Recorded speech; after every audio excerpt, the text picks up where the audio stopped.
कौन है राघव चड्ढा, जिनका नाम आज भारत की राजनीति में तेजी से उभर रहा है, और क्यों वो लगातार चर्चा में बने रहते हैं। नमस्कार दोस्तों, आप देख रहे हैं आपका पसंदीदा न्यूज़ चैनल, और आज हम बात करेंगे एक युवा और चर्चित नेता की पूरी कहानी के बारे में। राघव चड्ढा एक भारतीय राजनेता हैं जो आम आदमी पार्टी यानी आम आदमी पार्टी से जुड़े हुए हैं। उनका जन्म 11 नवंबर 1988 को दिल्ली में हुआ था और उन्होंने अपनी पढ़ाई दिल्ली यूनिवर्सिटी से की है। इसके बाद उन्होंने चार्टेड अकाउंटेंसी की पढ़ाई भी पूरी की और कुछ समय तक प्रोफेशनल तौर पर काम किया। राजनीति में उनका करियर तब शुरू हुआ जब वे आम आदमी पार्टी से जुड़े और अरविंद केजरीवाल के करीबी नेताओं में शामिल हो गए। राघव चड्ढा को उनकी साफ सुथरी छवि और तेज बोलने की शैली के लिए जाना जाता है। उन्होंने दिल्ली में पार्टी के कई महत्वपूर्ण अभियानों में हिस्सा लिया और जल्द ही पार्टी के प्रमुख चेहरों में शामिल हो गए। इसके बाद उन्हें राज्यसभा का सदस्य बनाया गया, जहां वे पंजाब का प्रतिनिधित्व करते हैं। राज्यसभा में उन्होंने कई मुद्दों पर अपनी बात रखी, खासकर आर्थिक मामलों और सरकारी नीतियों पर।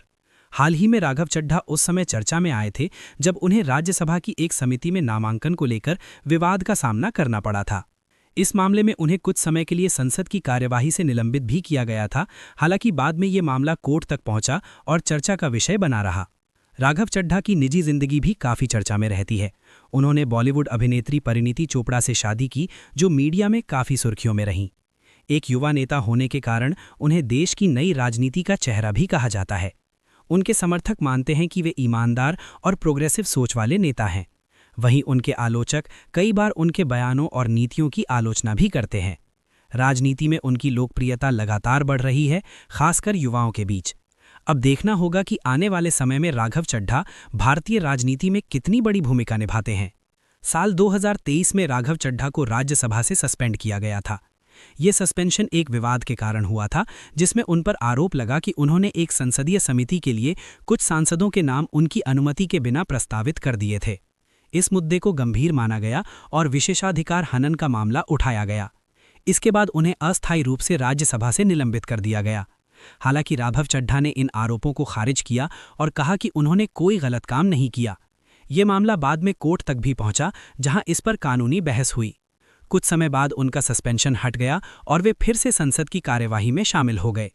इस पूरे मामले में कहीं भी जेल जाने जैसी कोई बात सामने नहीं आई, इसलिए ये कहना सही होगा कि उन्हें स्थायी रूप से पार्लियामेंट से बाहर नहीं किया गया था, बल्कि ये एक अस्थायी सस्पेंशन था।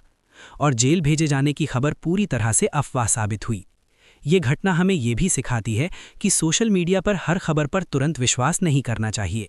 हमेशा आधिकारिक और विश्वसनीय स्रोतों से जानकारी की पुष्टि करना जरूरी है। आप इस पूरे मामले पर क्या सोचते हैं? अपनी राय हमें कमेंट में ज़रूर बताएं। वीडियो पसंद आए तो लाइक करें, शेयर करें और चैनल को सब्सक्राइब करना ना भूलें।